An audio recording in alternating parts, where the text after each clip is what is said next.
Hello. Um, Today I'm going to talk about doing scary things. I'm going to talk about my relationship to death. Talking about sort of like in the hero's journey, this like moment where you resist the call. And like it's so scary, right? Things are scary to do, and it's like, oh my gosh, how do I do it? And I think there's a few things, there's like a whole interesting cluster around here that I want to talk about. So the first is I think a lot of my ability to do things comes from my relationship to death. So when just throughout my life, I'm like a rock climber, right? And I seem to also just have had some exposure to like friends who committed suicide.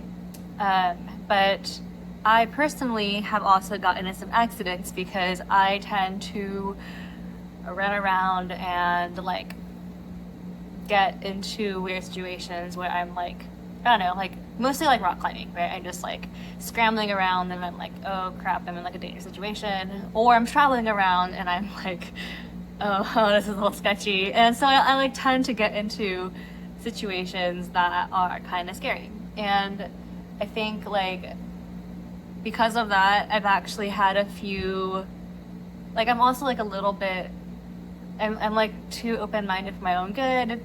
But because of these aspects, I have gotten into like multiple near-death situations. And some of them I really like had this moment of, uh, oh, I was like close to dying then. Um, and then I've also had good friends around me who have also passed away.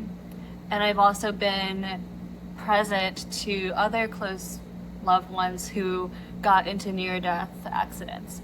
And so all of this is to say that I became very aware of how thin that line is between life and death, and you could die tomorrow. Like, you could get in a car accident.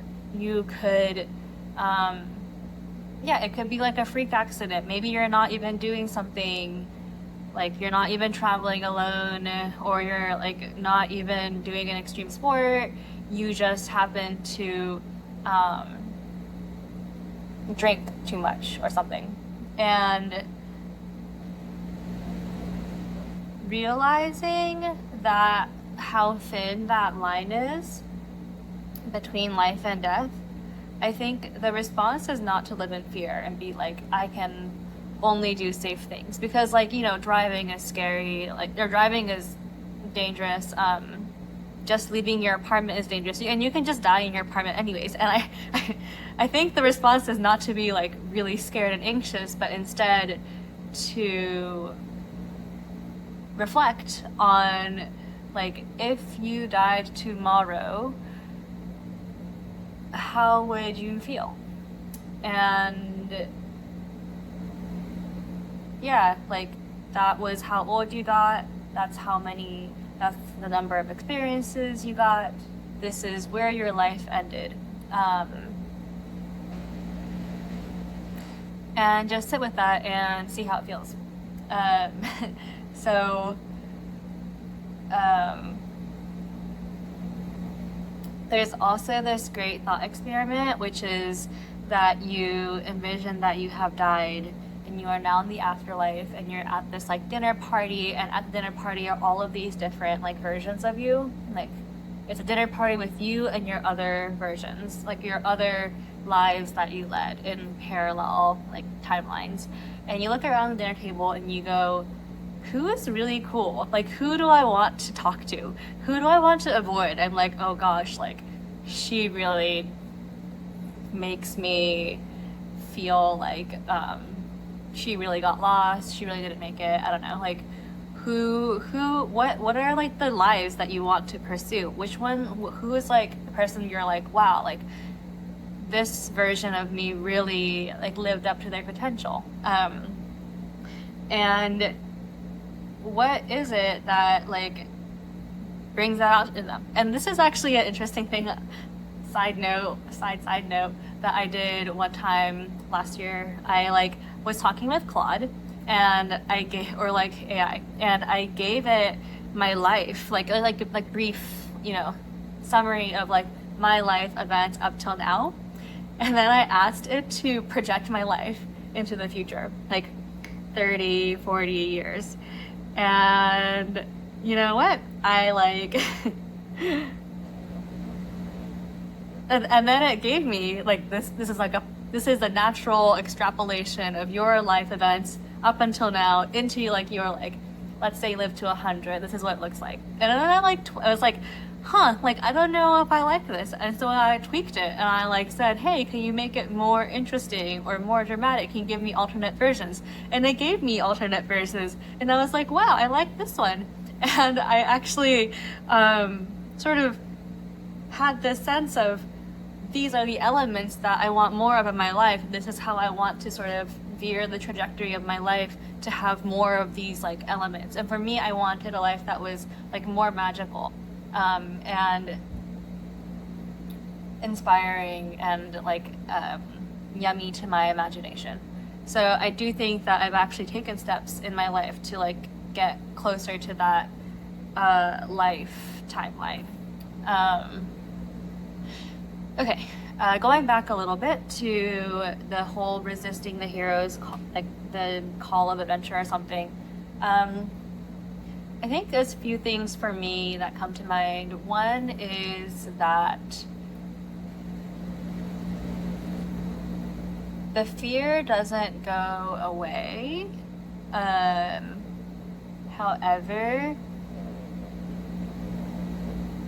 there's a few, well, actually, okay. The fear can somewhat go away because sometimes the fear is fear of the unknown.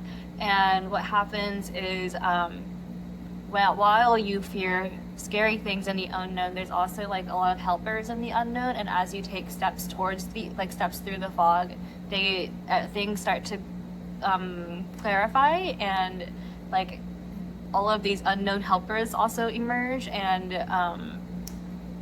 you just get more clarity if you walk towards something, even if it feels like foggy in that moment. And then another thing is, like for me, often the thing I want to do is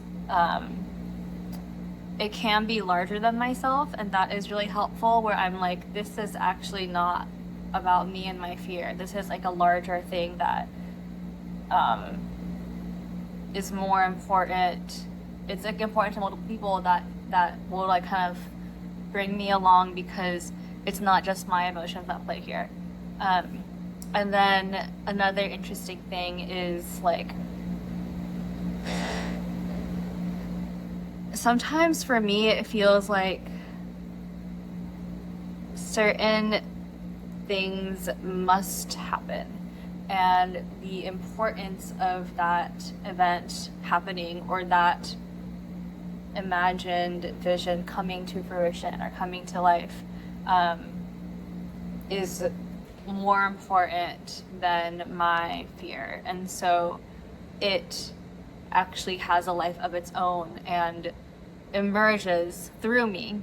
So I am just like a vessel, and through me this energy is manifesting in some kind of form in this world.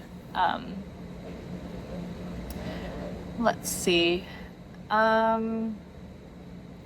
Friends are helpful. This goes back to helpers, but I think like having a community and a support network, friends, resources, all of these things can help like give you confidence. So it's like a matter of like reaching out to get these things. Like, I need more structure. I need more emotional support. I need like, how can you find resources to help you take a step?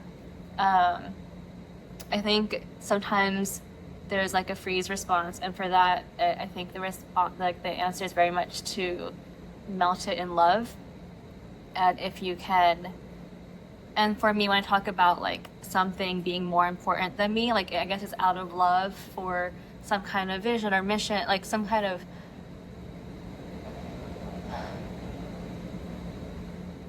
the essence of whatever I see in my mind that I think ought to be birthed or ought to be born into this, ought to be pulled into this world, feels like it's like a love for that basically pulls myself along.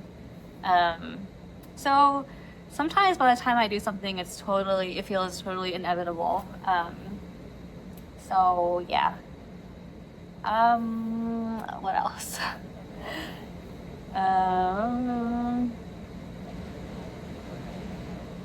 I really keep coming back to like, remember you're gonna die.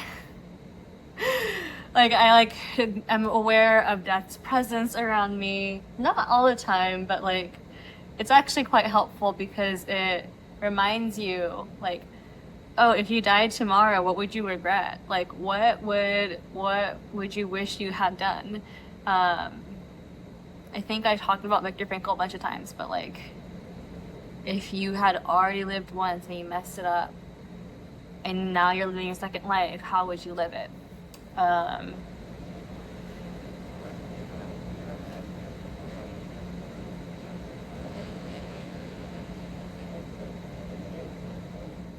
And also lately I have been doing improv classes, and so my teacher was like, follow the fear. So when you're scared of something, do more of it and do exposure therapy, which is extremely scary.